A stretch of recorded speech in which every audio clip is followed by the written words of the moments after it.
La boîte à merveilles d'Ahmed Safraoui, deuxième chapitre. Le mardi, jour néfaste pour les élèves de Msid, me laisse dans la bouche un goût d'amertume. Tous les mardis sont pour moi couleur de cendre. Il faisait froid. Ma nuit avait été peuplée de cauchemars. Des femmes échevelées menaçaient de me crever les yeux, m'envoyaient au visage les pires injures. Parfois, l'une d'elles me balançait à travers la fenêtre et je m'enfonçais lourdement dans le vide. Je criais. Une main combien douce se posa sur mon front. Le matin, je me rendis au Msid selon mon habitude. Le frère avait son regard de tous les mardis. Ses yeux n'étaient perméables à aucune pitié. Je décrochai ma planchette et me mis à annoncer les 2 ou 3 versets qui étaient écrits.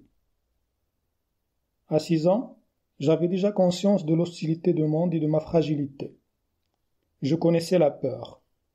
Je connaissais la souffrance de la chair au contact de la baguette de cognacier. Mon petit corps tremblait dans ses vêtements trop minces. J'appréhendais déjà le soir consacré aux révisions. Je devais, selon la coutume, réciter les quelques chapitres du Coran que j'avais appris depuis mon entrée à l'école. À l'heure du déjeuner, le maître me fit signe de partir.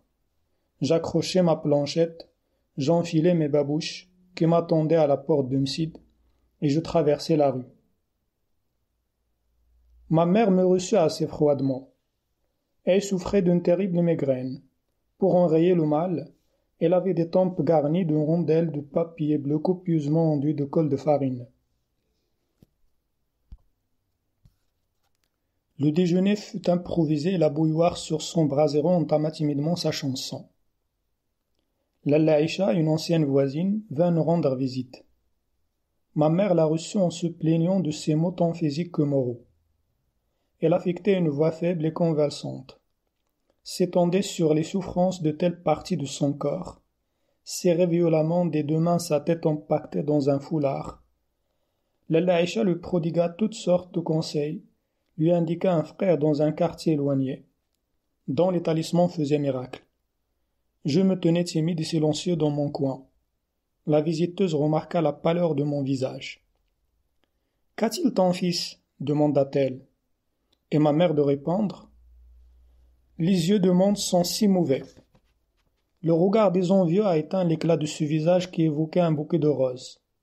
Te souviens-tu de ses joues qui suaient le carmin et de ses yeux aux longs cils noirs comme les ailes de corbeau? Dieu est mon mandataire. Sa vengeance sera terrible. Je peux te donner un conseil, dit Lalla Aïcha. Montons tous les 3 cet après-midi à Sidi Ali Bouraleb. Cet enfant ne pourra pas supporter le Msid. Si tu lui faisais boire de l'eau du sanctuaire, il retrouverait sa gaieté et sa force. Ma mère hésitait encore. Pour la convaincre, Lalla Aïcha parla longuement de ses douleurs de jointure, de ses jambes qui ne lui obéissaient plus, de ses mains lourdes comme de plomb, des difficultés qu'elle éprouvait à se retourner dans son lit et des nuits blanches qu'elle avait passées à gémir comme Job sur son grabat. Grâce à Sidi Ali Bouraleb, patron des médecins et des barbiers, ces douleurs ont disparu. Lalla Zoubida, c'est Dieu qui m'envoie pour te secourir, t'indiquer la voie de la guérison. Je vous aime, toi et ton fils. Je ne retrouverai jamais le goût ni de la nourriture, ni de la boisson si je vous abandonne à vos souffrances. Mon père promit de visiter Sidi Ali Bouraleb et de m'emmener cet après-midi même. Lalla Aïcha soupira de satisfaction. Les 2 femmes restèrent à bavarder encore longtemps. Ma mère monta sur la terrasse, redescendit avec une brassée de plantes aromatiques qu'il cultivait dans des pots ébréchés et de vieilles marmites d'émail. Elle parfuma son thé de verveine et de sauge, proposa à Lalla Aïcha une petite branche d'absinthe à mettre dans son verre. Elle refusa poliment, déclara que ce thé était déjà un véritable printemps. Je mis dans mon verre toutes sortes de plantes aromatiques. Je les laissai longtemps macérer. Mon thé devint amer, mais je savais que cette boisson soulageait mes fréquentes coliques. Ma mère se leva pour se préparer. Elle changea de chemise et de mansouriya. chercha au fond du coffre une vieille ceinture brodée d'un vert passé, trouva un morceau de cotonnade blanche qui lui servait de voile, se drapa dignement dans son hek fraîchement lavé. C'était en vérité un grand jour.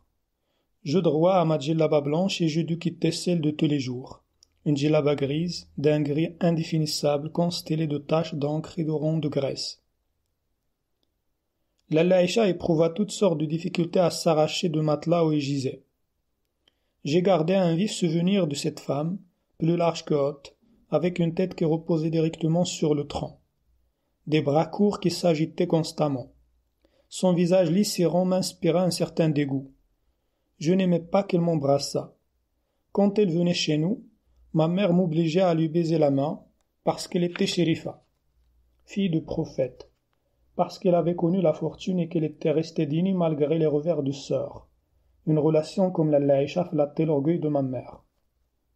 Enfin, tout le monde s'engagea dans l'escalier. Nous nous trouvâmes bientôt dans la rue. Les deux femmes marchaient à tout petits pas, se penchaient parfois l'une sur l'autre pour se communiquer leurs impressions dans un chuchotement. À la maison, elles faisaient trembler les murs en racontant les moindres futilités, tellement leurs cordes vocales étaient à toute épreuve. Elles devenaient dans la rue aphone et gentiment minaudières.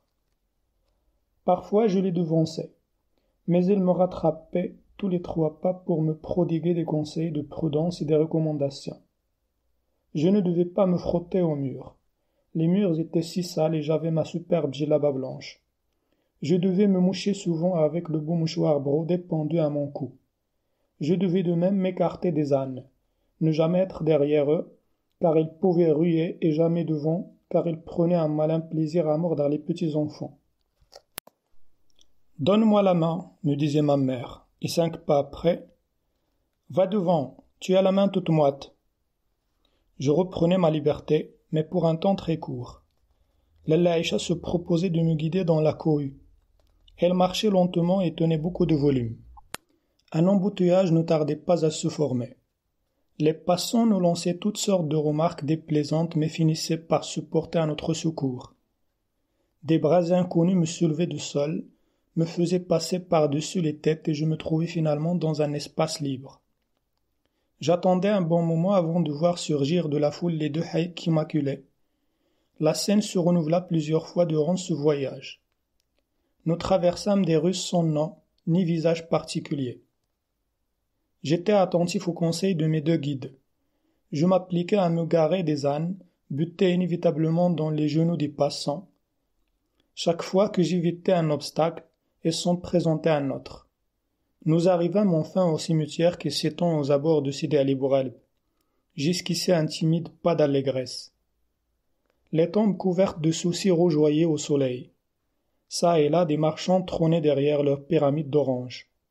On entendait les coups de tambourin d'un chanteur populaire et la clochette de marchand d'eau. Sur la petite place, des campagnards vendaient du bois pour la lessive, des braseros de terre cuite, des plats pour cuire les galettes. Les éventaires des marchands de sucreries attiraient mon regard. On y voyait exposer des coques et des poussins en sucre jaune ornementés de filets roses, des théières transparentes, de minuscules babouches et des soufflets. Ces objets magnifiques me rappelaient ma boîte à merveilles. Mon père m'en avait bien offert quelquefois. Mais avant d'arriver à la maison, ils s'émiettaient ou devenaient simplement gris et poussiéreux, indignes de figurer parmi mes trésors. Ils étaient beaux, là, au soleil, dans le bourdonnement de la foule. Le toit de tuiles vertes qui couvre le mausolée se dressait dans un tendre azur au batifolé de nuages blancs et roses aux formes capricieuses. Sur les marches de l'entrée principale, des femmes assises à même le sol devisaient entre elles, mâchaient sous leur voile de la gomme parfumée, interpellaient leurs enfants qui jouaient dans la poussière. Elles se serrèrent pour nous laisser un étroit passage. Nous nous trouvâmes bientôt dans une cour qui me parut immense. Au centre trônaient 4 vaisseaux en terre cuite remplis d'eau. Ma mère trouva un gobelet et me fit boire. Elle se versa un peu liquide dans le creux de la main. Elle me passa les doigts sur le visage, les yeux, les jointures des mains et sur les chevilles. Tout en procédant à ce rituel, il marmonnait de vagues prières, des invocations, me recommandait de rester tranquille, rappelait à la Aïcha telle ou telle péripétie de notre promenade. Je subissais tout cela avec ma patience coutumière. Je me tortillais le cou pour regarder une armée de chats, qui se livrait à une folle sarabande à l'intérieur de ce temple étrange. Au-delà de cette cour s'ouvrait la zaouïa, de chaque côté d'une pièce carrée où se dressait le catafalque de sang.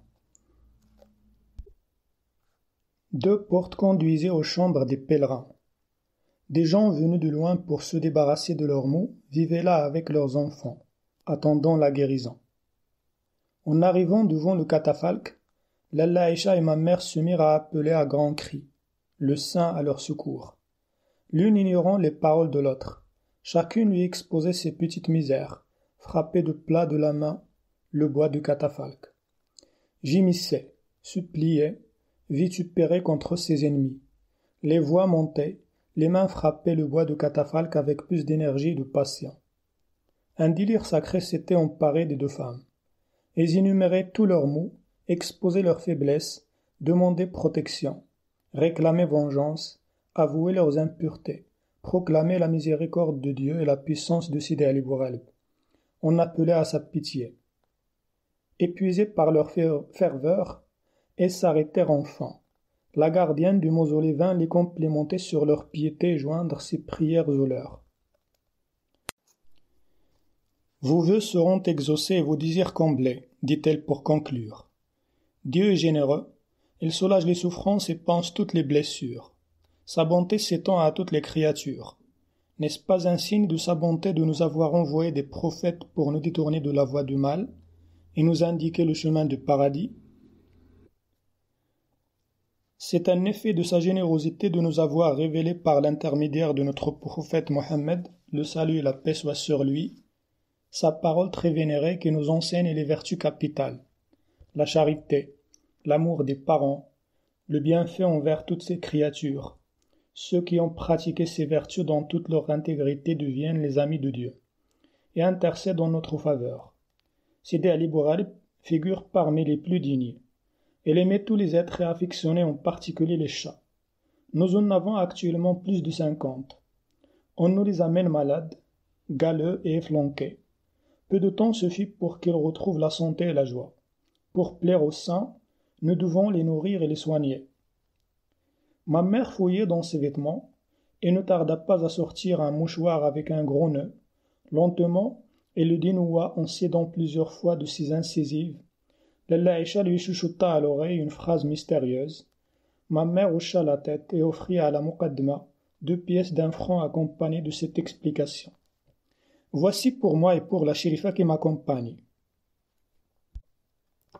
La gardienne ouvrit ses 2 mains, reçut le don et entama une longue oraison.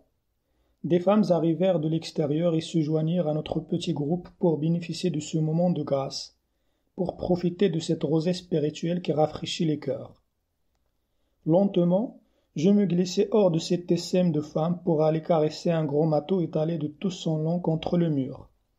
Il me regarda de ses yeux jaunes, ronronna et m'envoya un magistral coup de griffe. Le sang gicla. Ma main se mit à me cuire atrocement. Je poussai un cri.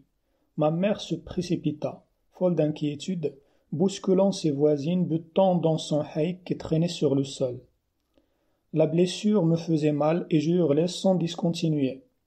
Les femmes posaient des questions, s'apitoyaient, m'offraient une orange pour me consoler, m'appelaient leur petite rose, leur bouquet de jasmin, leur petit fromage blanc. Loin de me calmer, ce tourbillon du visage me donnait le vertige. Je sanglotais à fondre l'âme. Une main mouillée se posa sur ma figure.